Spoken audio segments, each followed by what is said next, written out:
Martial আর্টের দুনিয়ায় খুব কমই ফাইটার রয়েছে যারা ব্রুসলির প্রতিদ্বন্দ্বিতা করতে পারে। যদিও ব্রুসলি প্রায় 50 বছর আগে মারা গিয়েছিল, কিন্তু তারপরেও ব্রুসলির মতো গতিসম্পন্ন আর দক্ষতাপূর্ণ ক্যারাটেকে খুঁজে পাওয়া আজও দুষ্কর।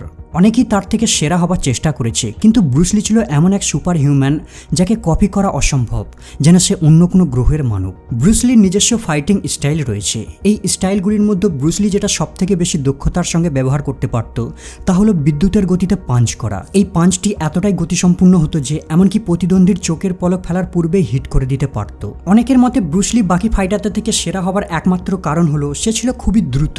যখন সে পাঞ্চ থ্রো করে অলরেডি প্রতিদ্বন্দ্বীর কাছে অনেক দেরি হয়ে যায় নিজেকে ডিফেন্স করার জন্য। কিন্তু সেই সময় অনেকেই ব্রুসলিকে একজন সাধারণ ফাইটার হিসাবে গণ্য করত। তারা মনে করত সে কেবল মুভিতেই এমন ফাইটিং কৌশল দেখাতে পারে, তাই অনেকে তাকে চ্যালেঞ্জ করত আর তাদের স্কিলকে রিয়েল লাইফে ব্রুসলির সঙ্গে টেস্ট করার চেষ্টা করত। 1976 সালে লং বিচ ইন্টারন্যাশনাল ক্যারাটে চ্যাম্পিয়নশিপে ব্রুসলিকে একজন বিশেষ অতিথি হিসাবে আমন্ত্রণ করা হয়। সেখানে উপস্থিত ছিল ভিক্টর মুর। ভিক্টর মুরও ছিল একজন বিখ্যাত আমেরিকান ক্যারাটে চ্যাম্পিয়ন। সেই সময় ভিক্টর 4 বার ওয়ার্ল্ড ক্যারাটে চ্যাম্পিয়ন হয়েছিল। ব্রুসলি সেখানে দর্শকদের সামনে তার কিছু স্পেশাল মুভ প্রদর্শন করে দেখাচ্ছিল, স্পেশালি তার লাইটিং ফাস্ট পাঞ্চ। কিন্তু ভিক্টর মন্তব্য করে যে ব্রুসলির এই পাঞ্চটি খুবই স্লো। ভিক্টরের কাছে ব্রুসলির এই পাঞ্চকে ডিফেন্স করা কোনো ব্যাপারই না। ব্রুসলি ভিক্টরের এই চ্যালেঞ্জকে সবার সামনে অ্যাকসেপ্ট করে। ব্রুসলি জানায় যে সে ভিক্টরের অভিমুখে সিম্পল একটা পাঞ্চ করবে, আর ভিক্টরের কাজ হলো এই পাঞ্চটাকে ব্লক করা। এরপর তারা দুইজনে মুখোমুখি হয়। ব্রুসলি কেবল একবার নয় 2 বার পাঞ্চ ডেলিভার করে আর নিশ্চিত হয় যে ভিক্টরের মুখে পাঞ্চটা হিট না করে। এই ফুটেজটি দেখে স্পষ্ট বুঝতে পারছেন ব্লক করা তো দূরের কথা, ভিক্টর রিয়াক্ট করার পূর্বেই ব্রুসলির বিদ্যুতের গতিতে পাঞ্চ চলে যাচ্ছে। ব্রুসলি সারা জীবন একজন লেজেন্ডারি মার্শাল আর্টিস্ট হিসাবে বেঁচে থাকার পেছনে আরও একটি বড় কারণ হলো সে এমন কিছু করে দেখাতে পারত যা বাকিরা ভাবত অসম্ভব। ক্যারাটে লড়াইয়ের সময় অল টাইম সতর্ক থাকাটা অত্যন্ত গুরুত্বপূর্ণ বিষয়। সামান্য একটা ভুলে আপনার অপোনেন্ট সুযোগ নিতে পারে, কিন্তু ব্রুসলি এতটাই দক্ষ ছিল যে সে এমনকি চোখ বন্ধ করে ফাইটে জয়লাভ করতে পারত। ব্রুসলির মৃত্যু 2 বছর পূর্বে সে ক্যালিফোর্নিয়ার লং বিচে ক্যারাটে প্রদর্শন করে দেখাচ্ছিল। হঠাৎ তার এক বন্ধু তাকি কামুরা ব্রুসলিকে উপহাস ছলে বলে যে যদি ব্রুসলি চোখ বন্ধ করে ফাইট করে তাহলে তাকে হারিয়ে দিতে পারবে। তাকি কামুরা একজন আমেরিকান মার্শাল আর্টিস্ট ছিলেন, সেই সাথে ব্রুসলির একজন ক্লোজ ফ্রেন্ড। কামুরার এই উপহাসটিকে ব্রুসলি সিরিয়াস নেয়। তারা দুইজনে ফাইট শুরু করার পূর্বে ব্রুসলি কালো কাপড় দিয়ে তার চোখটিকে বেঁধে নেয়। যখন ফাইট শুরু হয় সেখানে থাকা সকল দর্শক হতবাক হয়ে যায়। ব্রুসলি কেবল চোখ বাঁধা অবস্থায় কামুরাকে একবার নয় 2 বার গ্রাউন্ডে ফেলে দেয়, আর তার থেকেও সবথেকে বেশি অবাক করার বিষয় ছিল 2 বারই তাকে 1 মিনিটের মধ্যেই হারিয়ে দেয়। যদি আপনি ভাবেন ব্রুসলি কেবল ঘুষি মারাতেই সেরা ছিল তাহলে আপনার ধারণা ভুল। যদিও ব্রুসলি বেশিরভাগ সময় খালি হাত আর পা দিয়েই ফাইট করে থাকে, তার মানে এই নয় যে সে অন্য কোনো অস্ত্রকে আয়ত্ত করতে পারেনি। যখনই অস্ত্র দিয়ে ফাইট করার প্রসঙ্গ ওঠে সে সর্বদা নানচাকসকেই বাছাই করত। নানচাক একটি traditional East Indian martial art tool. এটাকে 2টো কাঠ দিয়ে বানানো হয় আর মেটাল চেন বা দড়ি দ্বারা কানেক্ট করা থাকে। যদিও বেশিরভাগ ব্যক্তির কাছে নানচাককে আয়ত্ত করা অনেক কঠিন সাধ্য টাস্ক, কিন্তু ব্রুসলি ছিল ব্যতিক্রম। এই ফুটেজটি দেখুন। আপনি হয়তো ভাবছেন এটা একটা ফাইটিং সিন, কিন্তু না, সে নানচাক দিয়ে টেবিল টেনিস খেলছে।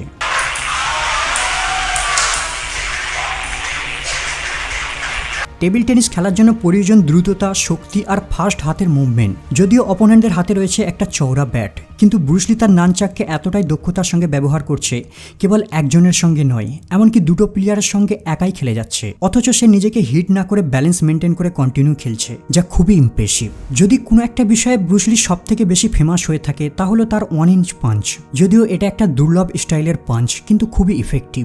অনেকেই ব্রুসলির এই স্টাইলটিকে কপি করার চেষ্টা করেছে, কিন্তু বাস্তব সত্য হলো এটাকে কপি করা প্রায় অসম্ভব। এই পাঞ্চে ব্রুসলি তার অপোনেন্টের 1 ইঞ্চি দূরত্বে মুষ্টি রেখে পাঞ্চ ডেলিভার করে, আর এটা এতটাই পাওয়ারফুল হয়ে থাকে যে অপোনেন্ট নিজেকে নিয়ন্ত্রণ করতে না পেরে গ্রাউন্ডে আছড়ে পড়ে। ব্রুসলির এই পাঞ্চটি আরও বেশি জনপ্রিয়তা পাওয়ার মূল কারণ হলো এটা ফিজিক্সের রুলকে ব্রেক করে। নর্মালি যখন আপনি কাউকে পাঞ্চ করতে যাবেন আপনার হাতটিকে একটি নির্দিষ্ট দূরত্বে রাখতে হবে, তবেই আপনি সঠিক পরিমাণ গতিবেগ পাবেন। কিন্তু ব্রুসলির ক্ষেত্রে এই লটি কাজ করে না, এটা যেন একটা ম্যাজিক। যদিও ব্রুসলি এই 1 ইঞ্চ পাঞ্চটিকে ইনভেন্ট করেনি, কিন্তু ব্রুসলি এর সবথেকে বেশি পপুলারিটি বাড়িয়ে দিয়েছে। স্ট্যানফোর্ড ইউনিভার্সিটির গবেষকদের মতে ছোট্ট দূরত্বের মধ্যেই তার মুষ্টি ট্রাভেল করে 1 ইঞ্চ পাঞ্চ ডেলিভার করে কেবলমাত্র মিলিসেকেন্ডের মধ্যেই।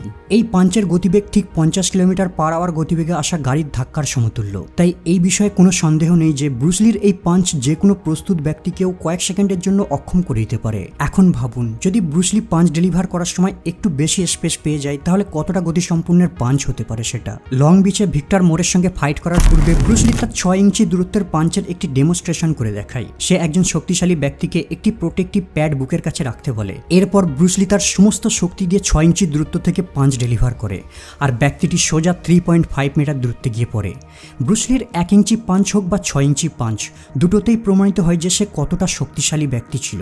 যদিও অনেকেই তার এই পাঞ্চটিকে কপি করার চেষ্টা করেছে, কিন্তু আজ পর্যন্ত ব্রুসলির এই পাঞ্চটিকে বিট করার মতো কেউ জন্মায়নি। আর এই কারণেই তার 1 ইঞ্চ পাঞ্চটি মৃত্যুর 50 বছর পরেও আজও পপুলার রয়ে গেছে। ব্রুসলির আরও একটি ইন্টারেস্টিং কৃতিত্ব হলো 2 আঙুলের উপর ভর দিয়ে পুশ আপ করা। মনে করা হয় পুশ আপ হলো সব থেকে টাফ একটা এক্সারসাইজ, কারণ এটা পেট এবং কাঁধ থেকে শুরু করে বাহু পর্যন্ত আপার বডির সমস্ত পেশিগুলিকেই ব্যবহার করে। আমাদের অনেকেরই 10টার বেশি পুশ আপ দিতে গিয়ে ঘাম ঝরে যায়, হাত পা কাঁপতে থাকে। 2 হাতে ভর দিয়ে বডিকে বারবার ওঠানামা না করতে পেরে অনেকেই হাল ছেড়ে দেয়।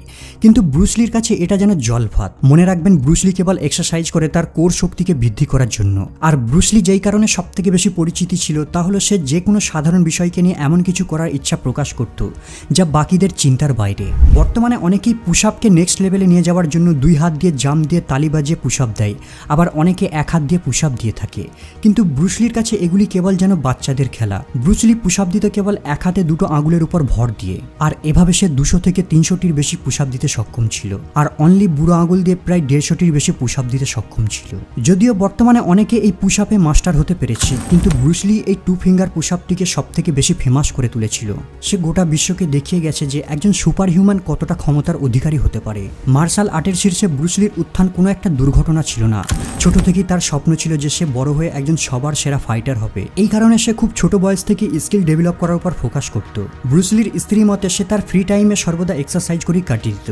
যদি আপনি কখনো ফাইট করে থাকেন তাহলে নিশ্চয়ই জানবেন ফিজিক্যাল কন্ডিশনে আপনার সবসময় টপ থাকাটা অত্যন্ত জরুরি, নাহলে আপনার প্রতিদ্বন্দ্বীরা আপনাকে যে কোনো মুহূর্তে হারিয়ে দিতে পারবে। এই কারণে ব্রুসলি কোর বডির উপর সব থেকে বেশি ফোকাস করত, যার মধ্যে ধর আর পেটও রয়েছে। সে বিশ্বাস করত প্রত্যেক মুভমেন্ট আর ফাইটিং টেকনিকের জন্য বডির এই পার্টটা হচ্ছে সব থেকে গুরুত্বপূর্ণ। তাই সে বাড়তি সময় ব্যয় করত বডির এই গুরুত্বপূর্ণ পার্টটাকে মজবুত করার জন্য। কোর বডিকে মজবুত করার জন্য সাধারণ এক্সারসাইজের পরিবর্তে সে নিজের স্টাইলে একটি ওয়ার্কআউট উদ্ভাবন করে, যার নাম দেয় ড্রাগন ফ্লাগ। এটা খুবই অ্যাডভান্স একটা এক্সারসাইজ। এই এক্সারসাইজে ব্রুসলি একটি সমতল বেঞ্চের উপর শুয়ে পড়ত। এরপর সে কেবল কাঁধের উপর ভর রেখে তার সমস্ত বডিকে শূন্যে তুলে ধরত, ঠিক ফ্লাগের মতো হাওয়াতে ভাসত। আর এই পজিশনে সে ঘন্টার পর ঘন্টা নিজেকে হোল্ড করে রাখত আর নিজের ইচ্ছা মতো দেহকে উপর নিচে করত। ব্রুসলির এই ড্রাগন ফ্লাগ ওয়ার্কআউটটি বর্তমানে বিভিন্ন মার্শাল আর্ট ট্রেনিং সেন্টারের প্রধান ওয়ার্কআউট হিসাবে পরিচিতি লাভ করেছে। আমরা সবাই জানি মার্শাল আর্টিস্ট হতে গেলে অনেক শক্তির অধিকারী হতে হয়, কিন্তু 58 কেজি ওজনের এই ব্যক্তিটা যে কতটা শক্তিশালী মানব ছিল তা আপনার কল্পনার বাইরে।